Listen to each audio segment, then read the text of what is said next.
बहुत बहुत स्वागत है आप सभी का हमारे YouTube चैनल खलखो क्लासेस में। आज मैं आपके लिए लाया हूँ दैनिक करंट अफेयर सीरीज का पहला पार्ट लेकर।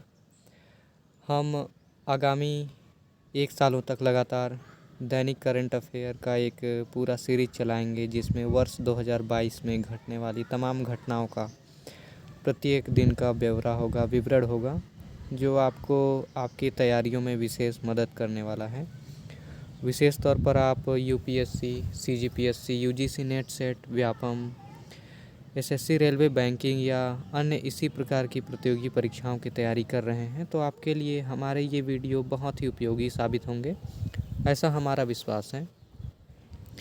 देर न करते हुए हम आगे बढ़ते हैं, और आगे बढ़ने से पहले हमेशा की तरह कहना चाहेंगे कि आप हमारे वीडियो के लगातार नोटिफिकेशन प्राप्त करना चाहते हैं या हमारे क्लास से लगातार जुड़े रहना चाहते हैं तो हमारे इस YouTube चैनल को सब्सक्राइब करना ना भूलें, और उसके साथ ही बेल आइकन का बटन भी अनिवार्य तौर पर प्रेस कर लें, दबा लें।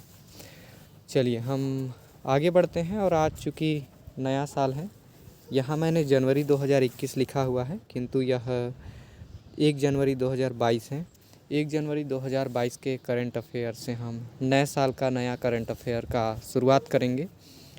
आप लगातार लंबे समय तक हमारे साथ बने रहिए और हमारे चैनल को अधिक से अधिक सब्सक्राइब करें और वीडियो को शेयर करें।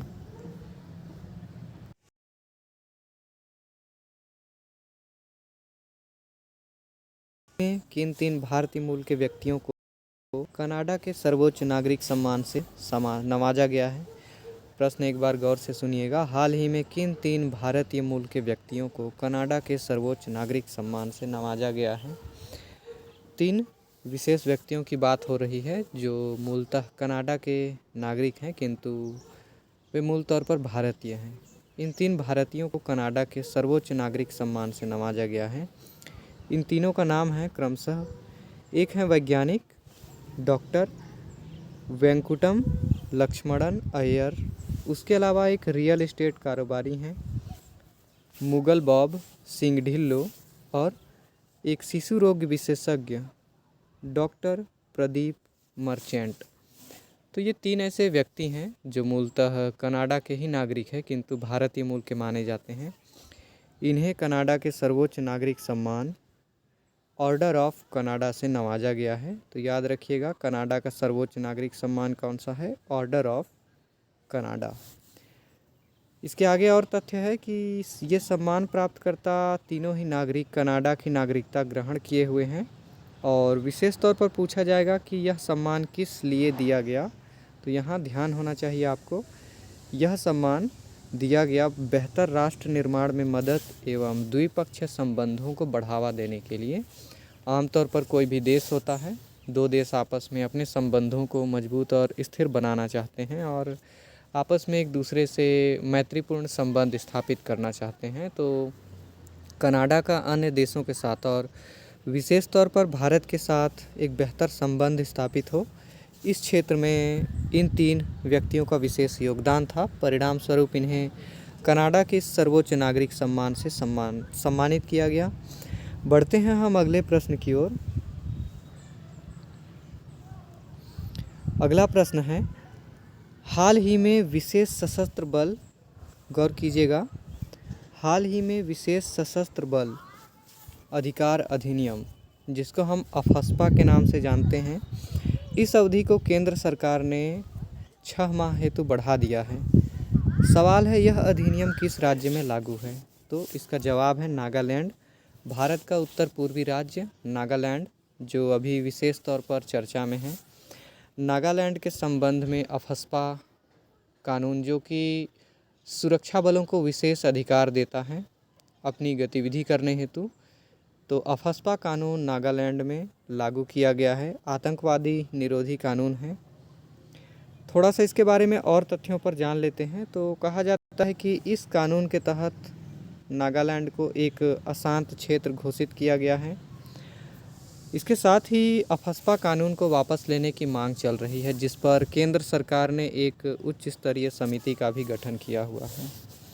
इसके अलावा और तथ्यों को हम देखें तो नागालैंड की विधानसभा ने सर्वसम्मति से अफस्पा कानून को निरस्त करने संबंधी विधेयक को पारित कर दिया है और यह मांग जोरों पर है कि केंद्र सरकार भी इस मांग को जल्दी से जल्दी मान ले और अफस्पा कानून को पूरी तरीके से हटा दे। बढ़ते हैं अगले करंट अफेयर की ओर। अगला जो करंट अफेयर है वो कहता है कि हाल ही में किस भारतीय महिला खिलाड़ी को ICC T20 player of the year के लिए चुना गया है। गौर कीजिएगा, हाल ही में किस भारतीय महिला खिलाड़ी को T20 player of the year के लिए नॉमिनेट किया गया है। चुना नहीं गया है, नॉमिनेट किया गया है, नामांकित किया गया है। तो इसका सही जवाब है भारत की महिला ओपनर बल्लेबाज, सलामी बल्लेबाज स्मृति मंधाना। इनके संबंध में और कुछ विशेष तथ्य हैं ICC और इस सम्मान के बारे में देख लेते हैं। ICC के विभिन्न सम्मान आयोजित होते रहते हैं और सम्मान दिए जाते रहे हैं समय समय पर विभिन्न खिलाड़ियों को। तो इस बार के लिए 2021 के लिए हम देखते हैं स्मृति मंधाना, जिन्हें T20 player of the year के लिए नॉमिनेट किया गया है। तो ये नॉमिनेट होने वाली अकेली खिलाड़ी नहीं है, किंतु इसके साथ इंग्लैंड की टैमी ब्यूमेंट, नताली सीवर और आयरलैंड की एक महिला खिलाड़ी है गैबी लुइस।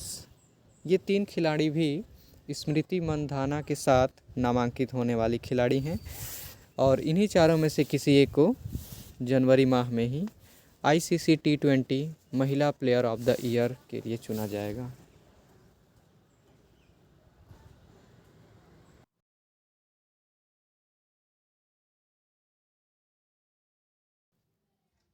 इनके अलावा अगर हम बात करें ICC के द्वारा दिए जाने वाले इन पुरस्कारों में, तो पुरुष खिलाड़ियों हेतु भी पुरस्कारों के लिए नामांकन आए हैं, जिनमें पाकिस्तान के बाबर आजम, आप यहाँ नाम देख पा रहे हैं, बांग्लादेशी ऑलराउंडर साकिब अल हसन, दक्षिण अफ्रीका के जानेमन मलान और आयरलैंड के पॉल स्टर्लिंग को ICC one day player of the year के लिए नॉमिनेट किया गया है। इन सभी विजेताओं की घोषणा जनवरी में की जाएगी।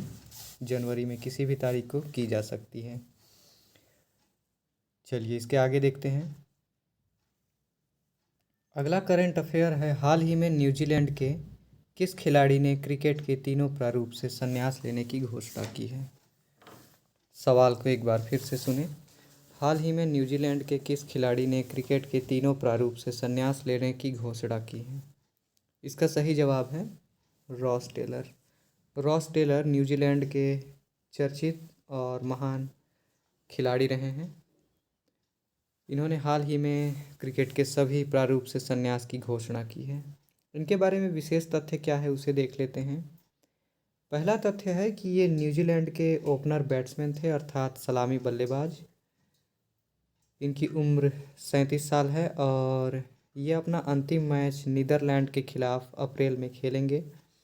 वनडे मैच के रूप में इनका आखिरी इंटरनेशनल मैच होगा।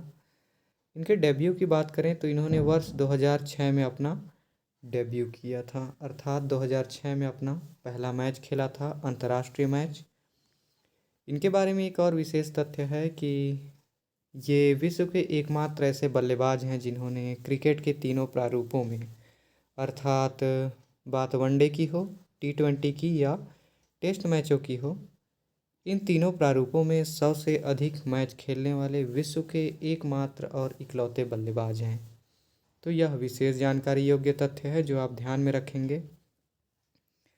अगले करंट अफेयर किससे पहले थोड़ा सा इनके बारे में कुछ और तथ्यों को हम जान लेते हैं। इनके क्रिकेट करियर के बारे में कहा जाता है कि रॉस टेलर ने अभी तक न्यूजीलैंड के लिए 233 वनडे, 110 टेस्ट और 102 T20 अंतर्राष्ट्रीय मैच खेले हैं। इस दौरान टेलर ने वनडे में 8,581 रन, टेस्ट में 7,584 रन और T20 में 1,909 रन बनाए हैं। इस दौरान इन्होंने वनडे में 21 शतक और 51 अर्धशतक भी लगाए हैं। वहीं टेस्ट में इनके नाम 19 शतक और 35 अर्धशतक भी दर्ज हैं। बढ़ते हैं अगले करंट अफेयर की ओर। अगला करंट अफेयर है, हाल ही में भारत ने दक्षिण अफ्रीका को 3 टेस्ट मैचों की सीरीज में कितने रनों से हराया। तो यहाँ पर प्रथम टेस्ट की बात हो रही है, गौर कीजिएगा। 3 टेस्ट मैचों की श्रृंखला दक्षिण अफ्रीका में चल रही है, जिसमें पहला टेस्ट मैच खेला गया सेंचुरियन में, जिसमें भारत ने दक्षिण अफ्रीका को 113 रन से हराया। और यहाँ पर लोकेश राहुल या KL Rahul man of the match चुने गए थे। इस टेस्ट मैच के बारे में विशेष तथ्य जो है वो कुछ इस प्रकार से हैं। दक्षिण अफ्रीका के खिलाफ भारत की यह जीत 113 रन की जीत भारत की वर्ष 2021 में दर्ज की जाने वाली टेस्ट मैचों में 8वीं जीत थी और साल की अंतिम टेस्ट जीत भी थी। यह एक शानदार प्रदर्शन है, क्योंकि इससे पहले केवल एक ऐसा वर्ष रहा था 2010 का, जिसमें भारत ने इससे ज़्यादा टेस्ट मैचों में एक साल में जीत दर्ज की थी, जो कि महेंद्र सिंह धोनी की कप्तानी में 9 टेस्ट मैचों में भारत ने जीत दर्ज की थी। तथ्यों में कुछ और आगे हम बढ़ते हुए देखते हैं और यहाँ पर देखेंगे कि दक्षिण अफ्रीका के खिलाफ भारत की यह जीत विराट कोहली के नेतृत्व में 40वीं टेस्ट जीत है। आप सभी को पता होगा, वर्तमान समय में भारतीय टेस्ट क्रिकेट टीम के कप्तान विराट कोहली हैं और इनके द्वारा टेस्ट में जीत दर्ज की गई है, वह 40वीं टेस्ट जीत है। इनसे अधिक टेस्ट मैचों में जीत दर्ज करने के मामले में सिर्फ 3 कप्तानों का नाम आता है विश्व स्तर पर, जिनमें भूतपूर्व ऑस्ट्रेलियाई कप्तान स्टीव वॉ, रिकी पॉन्टिंग और दक्षिण अफ्रीका के कप्तान ग्रीम स्मिथ हैं। ग्रीम स्मिथ जिनको विश्व का सबसे सफलतम टेस्ट कप्तान माना जाता है और उम्मीद है कि यह रिकॉर्ड जल्दी ही विराट कोहली के नाम दर्ज हो जाएगा। तो इस तरीके से आज के करंट अफेयर की श्रृंखला यहीं समाप्त होती है और हम मिलेंगे कल अर्थात 2 जनवरी 2022 को कल के करंट अफेयर के साथ। हम ऐसे ही प्रतिदिन का करंट अफेयर का अपडेट लगातार आपको देते रहेंगे। इसके लिए बने रहें आप हमारे चैनल के साथ। आप सभी को बहुत बहुत धन्यवाद।